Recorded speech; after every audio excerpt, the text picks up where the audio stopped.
Dentro dessas propostas de classificação que foram feitas, várias foram descartadas. Algumas foi aceita um período, até que chega outro cientista mais esperto, né, que analisa melhor, derruba a antiga para prevalecer a nova. E por aí as coisas vão caminhando, né? Por aí as coisas vão caminhando até chegar a... Irani? Oi. Pode falar. Quem está falando? É a Sara Cândido, é por causa que a minha internet estava muito ruim, eu não estava conseguindo falar. Eu tô presente. Tá, Sara, eu vi aqui. A outra Sara também? Vou só dar um retorno para ela aqui. Também está na pitimba com a internet. Tá certo. E aí teve a necessidade, então, de organizar, de classificar. E até hoje é assim, né, gente? Se estuda uma coisa até ontem, hoje um cientista aperfeiçoa aquele estudo, o que era ontem já não vale mais, vai valer a partir de hoje, que vai valer, né? A gente veio pelo quanta coisa relacionada ao Covid, ao corona. Quantas coisas ele já tem estudando, que ele já vem aprimorando, né? Aperfeiçoando os estudos sobre. Isso não para, não. Enquanto tiver cientista, vai ser dessa forma. E eles também, depois de estudar, organizaram os seres em reinos, né? Hoje nós temos 5: Monera, Protista, Fungi, Planta, Animalia, e nós temos 5.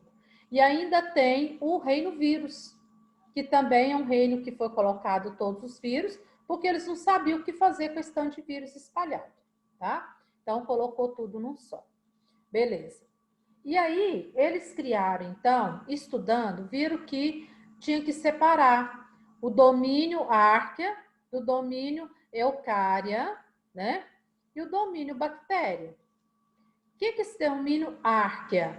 É o domínio dos procariontes, que eles dominaram. Nós sabemos que o planeta Terra tem mais ou menos 3,5 milhões de anos. Desses 3,5 milhões de anos, acredita-se que uns 2 bilhões, às vezes 2 eu exagerei, né? Colocar 1,5, foi dominado por bactérias somente. Até que começou a aparecer a vida, outros tipos de vida, tá? Então, por isso, nós temos esses domínios aqui. Árqueas são grupos de bactérias, diferente da bactéria. Nós temos arqueobactérias, né? Então, nós temos esses dois grupos dominantes aí.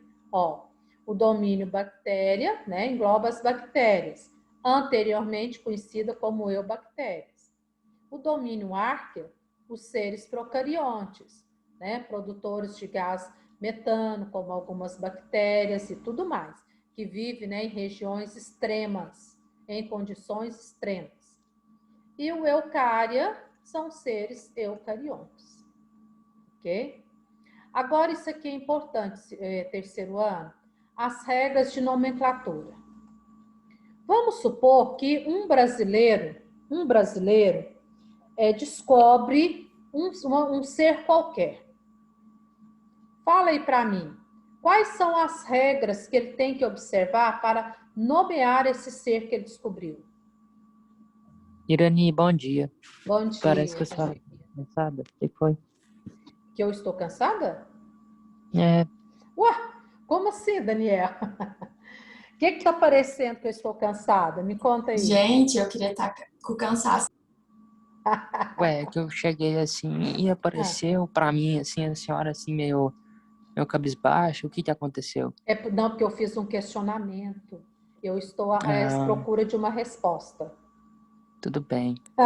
Irani, eu queria estar com seu cansaço. Você queria, Gabriela? Tá só na capa? Deprê. Meu Deus, tadinha. Nossa, tô só a capa. Tadinha. Gente, eu tô um pouquinho mesmo, né? Tanto igual o Daniel falou assim, não. Mas menino observador, hein, gente? Ó, se fica esperto com o Daniel, hein? Ele, sim, tem um Não, de olhar de forma alguma, raio-x. não Então, ofereço nenhum perigo a ninguém. Não, é um menino muito bom, né, Daniel? Então, chegou o Daniel, que chegou, a Vitória, A Sara Abrão tá brigando lá com a internet dela. O Pedro não chegou. Tá. Isso mesmo. Valeu, pessoal. Então, vamos lá. Eu fiz um questionamento. Vamos supor que você é um cientista e descobre uma espécie aqui no Brasil. Você tem que nomear essa espécie para que o mundo inteiro a conheça. Então, para isso tem as regras, que também foi determinado, né, por Carlos Linneu, quando ele determinou todas as regras de organização, de agrupamento desses seres vivos. Como que nós vamos ter que proceder, hein? Vamos começar por partes. Qual língua que nós vamos escolher para nomear? Vai ser a nossa mesmo? Língua portuguesa? Latim. Vai ter que ser latim. Latim, mas latim nem se fala hoje? É língua morta? Mas justamente por isso que eles colocaram latim, para não ter meio que disputa entre Disputa, línguas. briga, né? Tem que ser a minha, não, tem que ser a minha, não, tem que ser. Então, e sempre foi o latim. Desde os primórdios, o latim era uma língua falada, uma língua usada mundialmente, né? Então, ficou-se a regra e não mudou. Até hoje. Ah, mas é brasileiro, como que eu tenho que fazer? Eu tenho que escolher um nome latino. Eu não sabia, Irani, mas as línguas que são derivadas do latim, elas são chamadas de Romance languages. É tipo línguas românticas, eu não sei a tradução literal. Ah, é? Eu não sabia que era chamada assim. É a românica, a francesa, a espanhola, português. Tudo veio do latim.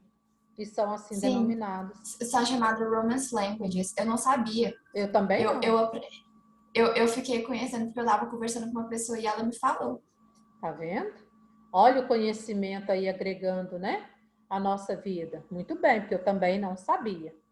E aí, como nessa época era muito falado, ficou a língua latina. Eu penso que se fosse hoje, seria o inglês, né, gente? Porque, queira sim ou queira não, o inglês é para inglês ou espanhol.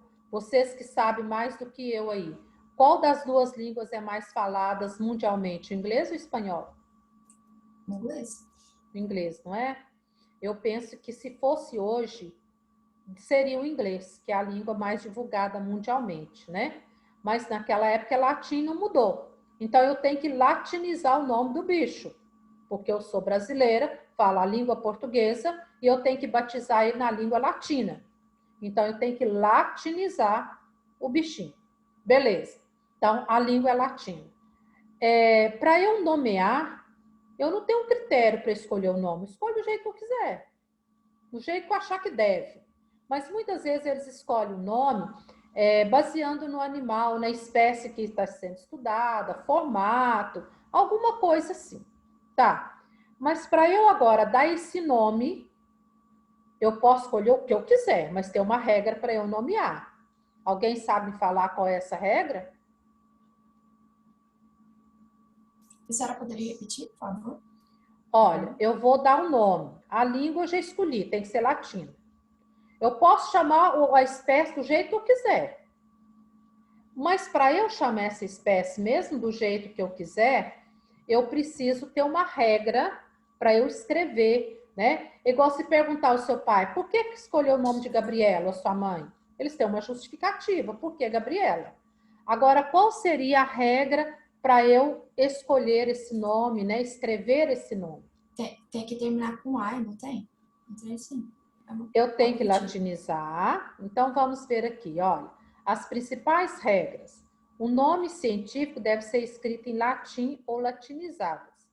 Se eu não estou dentro da área latina, eu vou latinizar. Beleza. Outra, o nome tem que ser binomial. Ou seja, eu tenho que escrever dois nomes compostos. Nomes compostos. Eu não posso escrever só um nome, né? Então, aí a gente tem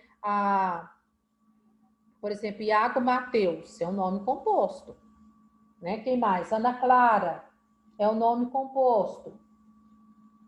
Luiz Fernando, Pedro Henrique. Então, o Felipe Lucas, é um nome composto. Então, eu tenho que escolher dois nomes, tem que ter um nome composto para essa espécie.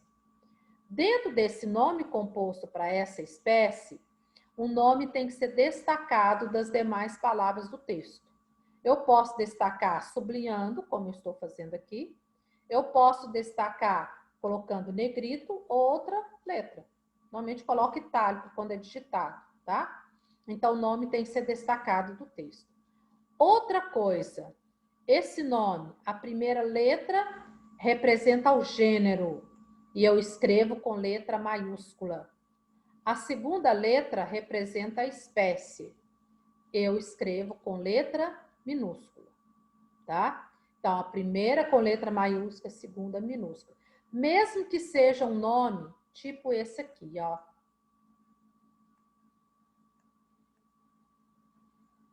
Eu não sei se alguém sabe que bicho é esse. Alguém sabe? Púlix, púlix?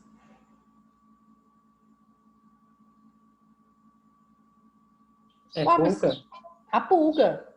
Mas não é os dois, não é igual? É igual falar João, João. Ana, Ana. Mas o cientista quis assim. E daí? Nome composto. O primeiro nome representa o gênero, letra maiúscula. O segundo, a espécie, letra minúscula. Ok, né? A gente não vai questionar, tá? Então, a gente pode ser dessa forma também, tá certo? Aqui eu tenho um caso brasileiro, ao tripanossoma. Foi em homenagem a Carlos Chagas, Oswaldo Cruz, né? Descobriram o tripanossoma, o bichinho que causa a doença de Chagas, não foi isso? E eles tiveram que seguir as mesmas regras, ó. Trypanosoma cruzi. Gênero, Trypanosoma. Espécie, cruzi. Ele latinizou o nome, mas cruzi não é homenagem a Oswaldo Cruz? Não tinha que ser, né? O cruzi aqui não tinha que ser com letra maiúscula? Porque é sobrenome da pessoa, do Oswaldo? Na nossa regra, na nossa língua portuguesa, sim. Mas a língua latina aqui não, tá? Então, Trypanosoma cruzi. Eu latinizei o cruz para o latim, cruzi, letra minúscula e letra maiúscula. Independente de quem seja. Canes familiares. Canes. O que é isso? Espera aí, gente. Tá. Canes. O gênero e familiares a espécie. Ó, letra maiúscula, letra minúscula. Não tem acento, não tem nada, escreve do jeito que fala, beleza, né? Então, esse aqui é o nome de um animal. Esse aqui é o nome de um bichinho, de um outro animal.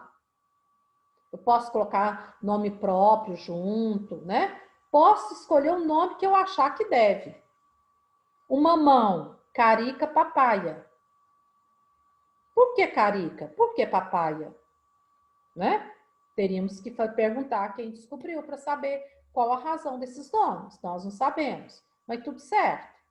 Carica se escreve com C maiúsculo, papaya com P minúsculo. E nós popularizamos o tal do mamãozinho de papaya. Tá tudo certo, tá? Então, é assim que escreve. Essas regras você tem que ficar muito atenta. Observe que a letra aqui tá diferente, ó, tá vendo? Eu tenho que escrever com letra diferente, ou né, sublinhar, ou colocar em negrito, seja lá o que for, tá? No caso do Trypanosoma, por exemplo, né, o epiteto específico, cruzi, resultou de cruz mais o i, tá? Ó, em peripatos, Eloísae. Vem de Heloísa esse nome, não é? Então, acrescentou o AE, que a Gabriela já tinha falado aí, quando eu tenho um nome assim e eu coloco com letra minúscula. Homenagem a essa Heloísa, que descobriu esse bichinho muito comum lá perto de Diamantina, esse lado de lá, tá?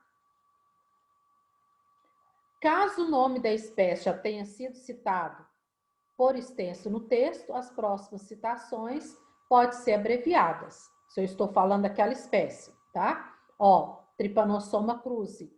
Eu já estava falando, já citei aqui. A próxima eu posso colocar o T maiúsculo, ponto, cruze.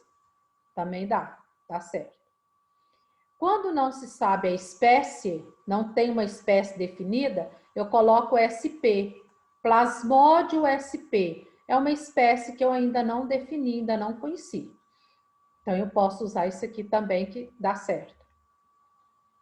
E quando o gênero é muito extenso, ele pode ser desdobrado em subgênero, tá? Então, o caso da Drosophila. Melanogaster, né? Palavrão. Desejando citar tudo junto, o nome, né? Da espécie, o autor que descreveu primeiro coloca o primeiro nome específico, sem qualquer pontuação, né? Canis, ó, tô falando cão, parece familiares, tá? Então não tem acento, não tem nada. Posso colocar vírgula quando eu vou colocar data, quando eu vou especificar, certo? E por aí vai, gente, vai estendendo, né? Se eu quero uma subespécie, se eu quero um subgênero, eu coloco em parêntese, tá? E a gente vai estendendo essas regras aí. Aqui, ó, nesse caso aqui, eu tenho nome trinomial, tá? Eu tenho aqui Passer domésticos nilotocus. Então, nesse caso, eu tenho duas espécies, tá? Então, eu posso ter o nome trinomial também. Certinho?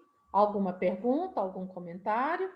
O que é mais importante é você identificar isso daí nos textos, tá? O nome científico e saber como que foi escrito esse nome, tá certo? Então, tá bom, terceiro ano. Era isso que nós tínhamos que falar dessa taxonomia, tá? Eu vou interromper aqui. Nós vamos pegar o outro livro.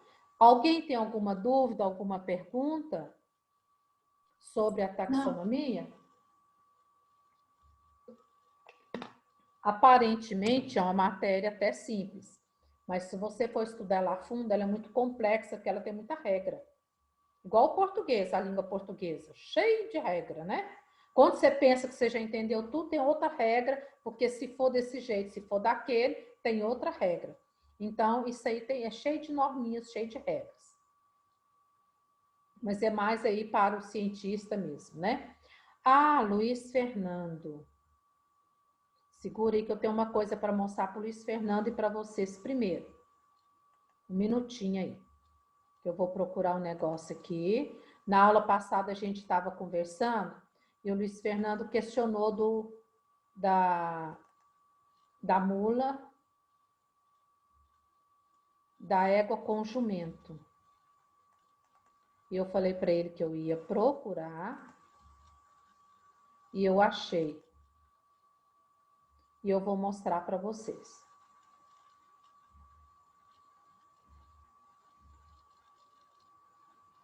Só um minutinho que está abrindo aqui.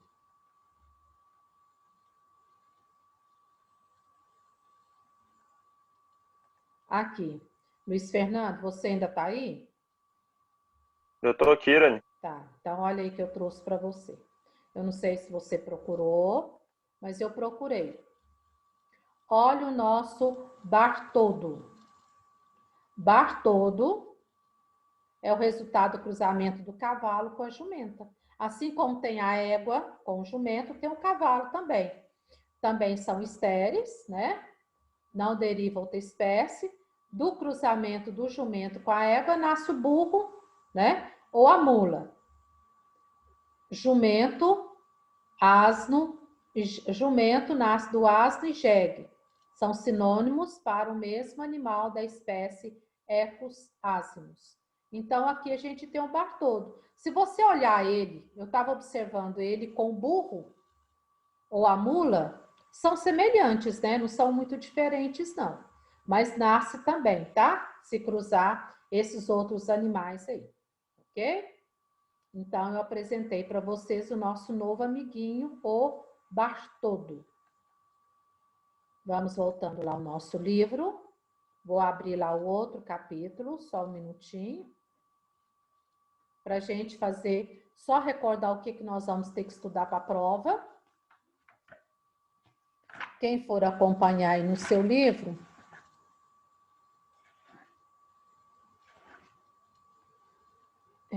peraí, só conferir aqui para não ter dúvidas.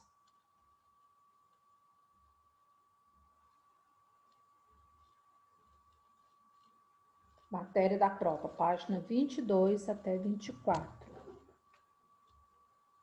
E depois dos vídeos. Então, peraí. Oi, Irani. Oi. Com relação à sua prova, né? Eu estava vendo ali nas mensagens do grupo, a Clarice mandou.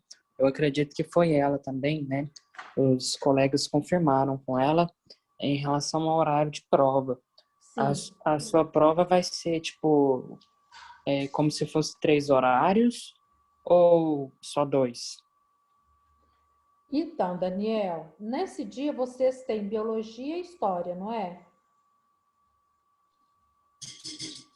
Eu acho que, na verdade, é com filosofia. Acho que mudou. Porque o que acontece? Parece que eu vi lá que são 2 horários de prova, um antes do recreio e um depois do recreio. É isso? Alguém confere para mim direitinho, por favor, enquanto eu abro aqui, para a gente ver esse detalhe. É das 7h40, não, das 7h50 às 8h40, horário. depois das 8h40 às 9h30, aí não tem recreio, aí 9h30 continua até as 10h20. Até 10h20. Então, eu penso que esse primeiro horário aí deve ser o que vocês têm de uma prova só. Que deve ser filosofia, que mudou, né? História, não? Acho que mudou. É para É filosofia, né? filosofia. Então, História vai ser outro dia, vai ser o dia 27. Sim. Então, aí, nesse caso, deve ser filosofia nesse horário. E as 2 de biologia depois da filosofia, né? Não sei responder para vocês direito, porque são 2 de biologia. Eu penso Então, tudo que vai bem, ser. Irani. Era só para confirmar com a senhora mesmo, que a senhora estava falando aí da prova, eu lembrei dessa dúvida que eu queria tirar. Eu vi essa observação mesmo aí, mas então eu pensei que seria depois, por causa dos horários. Mas aí vamos ver o que eles vão falar, se a gente vai liberar as 2 provas, as 3, né? De uma vez. E vocês vão fazendo, se vai liberar aos poucos, né? Então, não sei. Pessoal, para eu não estar abrindo tudo, eu vou abrir uma parte aqui, mas está fora do outro livro. Eu quero que vocês peguem o seu livro na página 22. Na página 22, vai começar a nossa matéria em carboidratos, né? Então, o que você vai estudar de carboidrato? Você tem que saber o que é carboidrato e a função dele. Depois você vai saber os 3 tipos de carboidrato, mono, olígolo e disacarídeo. Não precisa se ater às fórmulas, mas você vai se ater aos tipos. Quais são os monossacarídeos? Quais são os disacarídeos? Quais são os polissacarídeos? Isso você tem que se ater. E nesse caso aí, lá na página 23, você tem o oligosacarídeo, que é formado por 2 monossacarídeos. Então, você tem que saber os tipos de oligosacarídeo e os 2 tipos de mono que forma esse oligosacarídeo. A função deles, né? O polissacarídeo, da mesma forma, os tipos, a função, quem é que forma eles. Depois você vai para a página 24, onde você tem aí o metabolismo da glicose, que é muito importante, o processo de glicogênese, o processo de glicogenólise, né? Levar a molécula de glicose a virar glicogênio, glicogênese, quebrar o glicogênio, transformar em glicose, glicogenólise. Então, isso você vai estudar com muita atenção, essa parte aí.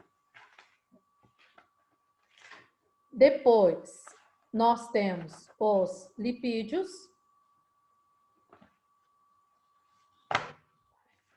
Onde que tem esses lipídios? Aí, antes, né? Ei, meu pai eterno, a pressa faz tudo isso e mais alguma coisa, né, gente? Espera aí. Ó, os lipídios, né? Vocês vão saber o que é lipídio, a composição química dele, ácido graxo, né? Mais o álcool. Não precisa se ater às fórmulas. Saber que os lipídios, parte desses componentes, nosso corpo mesmo produz e parte nós vamos obter na dieta, né? Por isso precisamos dos lipídios bons. Os tipos de lipídio, glicerídeo, né? Você vai saber a importância dele, onde ele está, né? Para que ele serve no nosso corpo, a questão da gordura, dos óleos, né? Você vai saber sobre os cerídeos também, que são importantes, na hipermeabilização de folhas, né? Dos frutos. Depois o lipídio complexo, que é o grupo deles esteroides. Parte dele o nosso organismo produz, do colesterol, né? O nosso organismo produz para poder... Como é que eu vou falar? Para poder compor as nossas membranas, né? Os nossos hormônios e tudo mais. Os carboidratos, como eu falei para vocês. Gente, na verdade, vai começar aqui, né? Em carboidrato, lipídio não. Tá? Na verdade, a matéria da prova começa em carboidrato. Na página 22, desculpa, aqui, tá? 22. Os tipos de carboidrato, não precisa preocupar com essas fórmulas, tá? Só os tipos mesmo, a composição deles, você vai saber. Leia sobre as gorduras trans, também pode ler aqui que é importante. Aí depois tem as atividades e eu acho que esse aqui acabou. Aí depois aqui agora, vocês vão lá para os vírus, né? Vocês vão lá para a parte de vírus. Aí você vai saber de vírus. O que você vai saber então? Você vai saber o que são vírus, as principais características dos vírus, lá na página 41, né? Principais características. Deixa eu ver se eu abro aqui rapidinho, se não demora.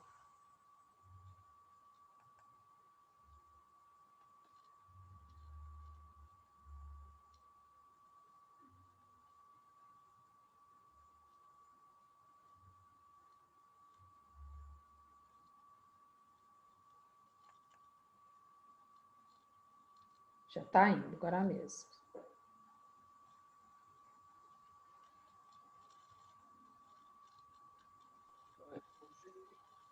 Irani, lembra aquela tarefa dos vírus que a senhora passou para a gente, da página 49, 51?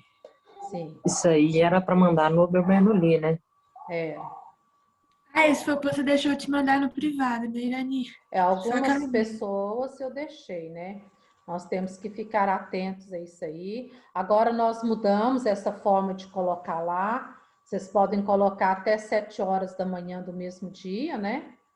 Tá? Os próximos deveres, nós vamos unificar isso daí. Aí vocês podem colocar lá. E eu quero chegar lá, Daniel, por isso que eu estou olhando, abrindo aqui, para a gente ver se ficou alguma dúvida, alguma questão. Embora eu, analisando essas questões dos vírus, eu achei, assim, bem suave. Não foi questões difíceis, não. Não sei para vocês, né? A sua prova vai ser assim também, né, Irani? Vai. Suave. Não, gente, a minha prova é sempre suave, imagina. Veja lá. Eu nem tenho força para fazer coisa pesada, não, Daniel. É bem suave. Então, vamos aqui, né? Alguém quer fazer uma pergunta? Vírus. Então, você vai... Ó, essa parte aqui é importante, as características dos vírus, tá? Todas essas características. Tamanho nem tanto, mas as características dele é importante você saber. Outra coisa importante aqui, a composição dele, capsídeo, mais o material genético, tá? É importante. A reprodução dos vírus, né? Os tipos de vírus, lítico e lisogênico, certo? Então, vocês vão também estudar isso daqui. Analisar, os ciclos reprodutivos dele, né? O lisogênico e o lítico, que estoura tudo, né? Que arrebenta toda a célula. E o lisogênico, ele vem e pega a cola do DNA, deixa a célula doente, mas não estoura. Os vírus do RNA, como eles podem ocorrer, tá? É um vírus bem complexo isso aqui, né? Do RNA, mais complexo do que o vírus do DNA propriamente dito, certo? Uns desenhos, ó, né? Mostrando aí a replicação deles. Agora, dessas viroses aqui, gente, dessas viroses, você vai marcar, então, elas são importantes. Não tem como falar assim, essa não é e aquela não é, tá? Todas elas aqui são importantes. Então, das viroses, você vai saber a forma de contágio, a profilaxia e os sintomas. Tem algumas que os sintomas são específicos. A cachumba vai dilatar o rosto, né? Catapora vai dar aquelas bolinhas.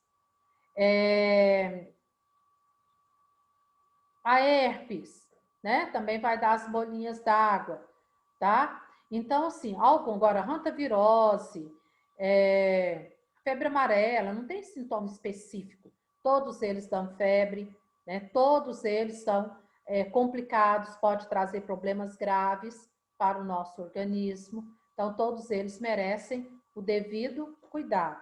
A AIDS, né? E são doenças que, às vezes, o nosso organismo combate sozinho. Às vezes, o nosso organismo precisa de uma ajuda, né? De um reforço, tá? Então, por isso que nós devemos ter muita cautela e nunca contar com a graça sem saber, né? O que pode acontecer depois. A melhor prevenção é a vacina, nós sabemos.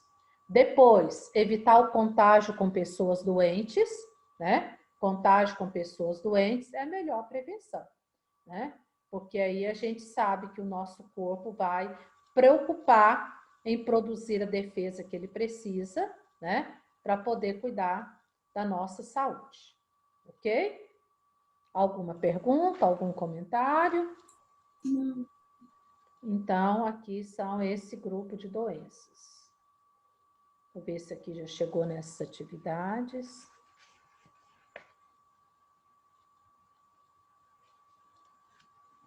Você pegando as suas atividades aí, vamos ver se ficou alguma dúvida, né, na atividade. Esta primeira parte aqui, 1, 2 e 3. Ficou alguma dúvida? Essa questão 1, a letra certa é a letra D. Não são considerados células, né?